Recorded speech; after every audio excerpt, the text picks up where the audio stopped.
Hello, thanks for joining us. The purpose of our video is to help you understand how to operate a checkpoint successfully for the time trials. We'll show you the equipment issued, the way it should be used, and later we'll look at a checkpoint in operation.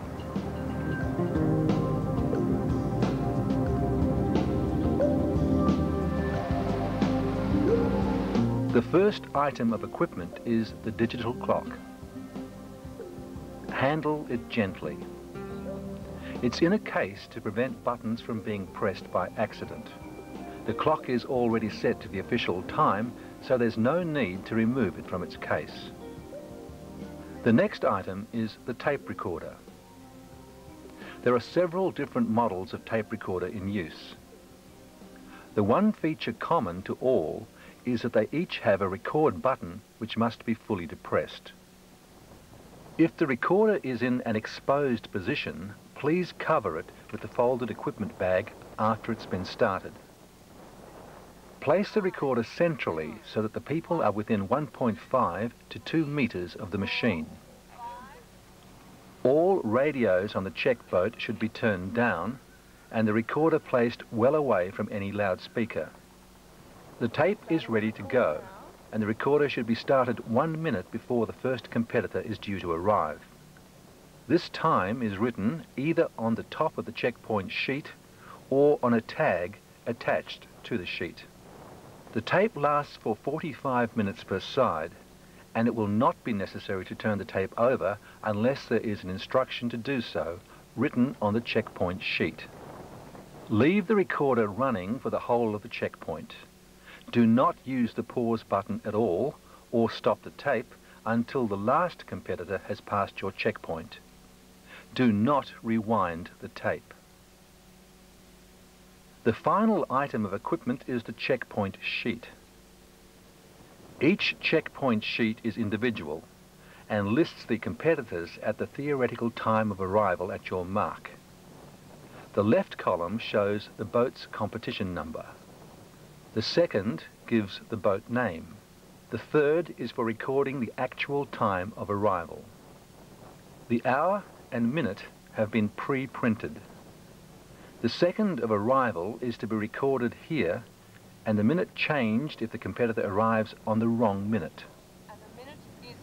To record a minute change, simply rule a single line through the incorrect minute and record the correct minute above or below the original entry. Please do not obliterate the original figures. Together with your checkpoint sheet, you'll find some written instructions, which we'd like you to study before taking up your duties for the day, and a chart of the course, which may be of assistance in guiding you to the correct anchoring position. Conducting the checkpoint. In order to conduct a checkpoint, it's necessary to have 3 people in your team, but 4 is better. We need a timekeeper, a sighter, a recorder, and an observer. Let's look at these in detail. The timekeeper. We all think timekeeping is simple, but in a checkpoint crew, it requires a great deal of concentration. The timekeeper is the linchpin to the accuracy of the check. The timekeeper must start the tape recorder at the nominated time and start counting when asked to do so. The minute is 17, 24, 25. When starting the count, it's important to firstly call the minute, followed by each second, and then to continue the count until told to stop. Pay attention to the clock and don't gaze about. Try to get into the habit of accenting the syllable on which you call the actual change of the second, and this will improve the accuracy of the check. 50, 51, 52, 53, 54. It's also important that you do not stop after 59 to notify the change in minute. 0, 1, 2. But wait until after you are told to stop counting. The minute is now 18. This is important as the timekeeper does not know when a boat is passing, and the calling of the clock must be continuous for the timing to be accurate. The minute is now 36, When there are no boats approaching, it's helpful if each minute change is called into the tape to facilitate location of sections of the tape by the committee later in the day. The minute is now 38. The sighter's duty is to keep a watch for the arrival of boats, to tell the timekeeper when to start counting, and to call the boat number and the time of arrival when the boat crosses the mark. Give your team plenty of notice when a boat is approaching. It's boat approaching the mark. And have the timekeeper commence the count about 10 seconds before the boat reaches the timing point. Count please, Nikki. This will give a little time to settle down to a steady count. 7, 8, 9... 8 seconds for 4:01. There's 2 boats approaching now. As a boat approaches, confirm its competition number, and if there are 2 or more boats, call out their numbers and the order in which they are approaching. It looks like they're changing positions. I think 438 will arrive at the mark first. You count please, Nikki. The minute's 39, 35, 36, 37, 38, 38 seconds. 39, 40, 438. 41, 42, 43, 43 44, seconds. 45, 4601. 46. The minute was 39. Do not use the words now or mark when the boats reach the timing point, as this will leave the determination to be made by someone other than the observer, and it is not accurate. Do not guess the timing. If a boat is accidentally missed or is hidden behind a larger vessel, note the checkpoint sheet accordingly, and the committee will average the competitor at that point. Timing of a boat is to be taken at the front of the hull, ignoring the bowsprit or any other protrusion, and the time is on the last second called before the front of the hull passes the mark or the spit post. For example, if at the call of, say, 45, the front of the hull is just marginally past the spit post, then the timing was 44. Remember, the last second called before the front of the hull passes the mark and not the nearest second.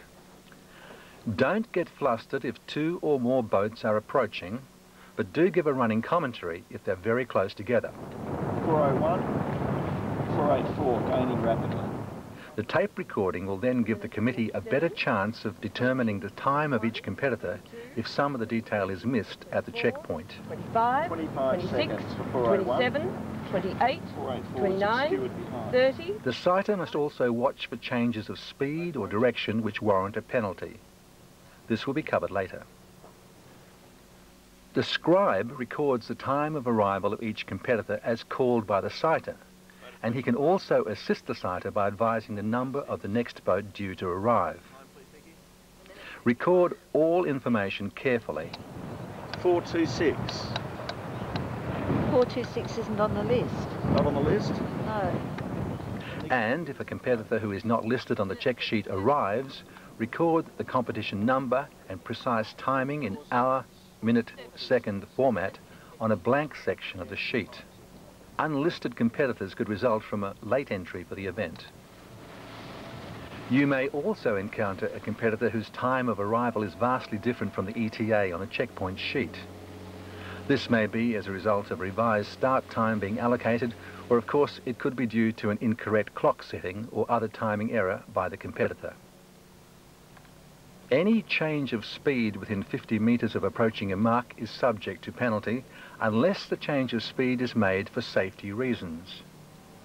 It may also be caused by the wash from another vessel, but this generally occurs only when slow boats are overtaken by fast boats. If you notice a change of speed, then call out loud and clear, change of speed boat 499, or alternatively call sped up or slowed down, followed by the boat's competition number. 18, 19, Already slowed right 20, down. Change of 21, speed. 22, 456. 23, Please note carefully that 1. The initial penalty call must be made before the boat reaches the timing mark.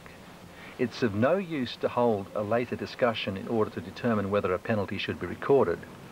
It is of assistance, however, if some description can be added after the initial call for penalty has been made. 2. The call must be clearly audible on the tape, because we don't call checkpoint crews back to attend protest hearings if the competitor protests at the application of a penalty. Our only evidence is your tape recording. 3. Speed changes must be assessed by observing the change in movement of the hull through the water and not by engine note. Maintain your gaze on the front of the hull and speed changes will be noticed if they occur. If they cannot be determined by this means, then do not record a speed change. 4. The penalty must be recorded alongside the competitor's time on the checkpoint sheet by inserting the notation P or COS, in each case adding a plus or minus to indicate an increase or decrease in the speed. A change of speed after the competitor has passed the mark is to be ignored. Many boats lose time on the turn and must make this up before the next mark. 6. Take great care if you're marking a check which is the demarcation line between areas where statutory speed limits apply. You should be informed of this when receiving your equipment.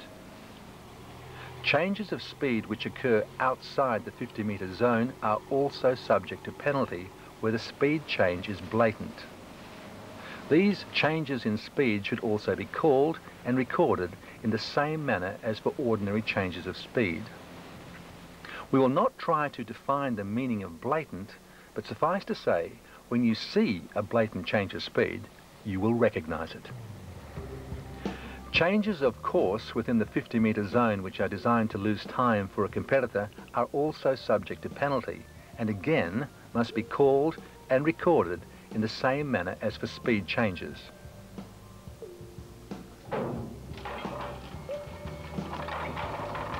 Anchoring. It is most important that the check is taken from the correct position so that the timing will be accurate and without parallax errors. Give yourself plenty of time to get to your checkpoint for careful assessment of your position before dropping the anchor. Timing must be taken from a position at right angles to the course line as the competitors pass the mark. This line represents the course line of the competitors, and these two circles represent two consecutive spit posts. If you are checking this mark, then your correct anchoring position is here at 90 degrees to this approach line. You will normally be provided with a course map and a compass bearing to the mark which you are checking. In addition, other supplementary information such as visual landmarks with which to align for correct positioning may be given. Anchor your vessel at least 50 metres from the mark, and if depth of water permits, 70 or 80 metres is more comfortable. 2 anchors are not recommended unless there is insufficient breeze to hold your boat in position. The start box or regatta control centre will maintain a radio listening watch on 27.94 MHz, or alternatively may provide you with a mobile telephone number which you may contact in case of need. If calling on radio, there may be a little delay in answering your call, so please be patient. So that's how it's meant to be done. Your support to conduct a checkpoint is greatly appreciated by everyone associated with the sport. On behalf of South of Perth Yacht Club, PYC and all participating yacht clubs, goodbye.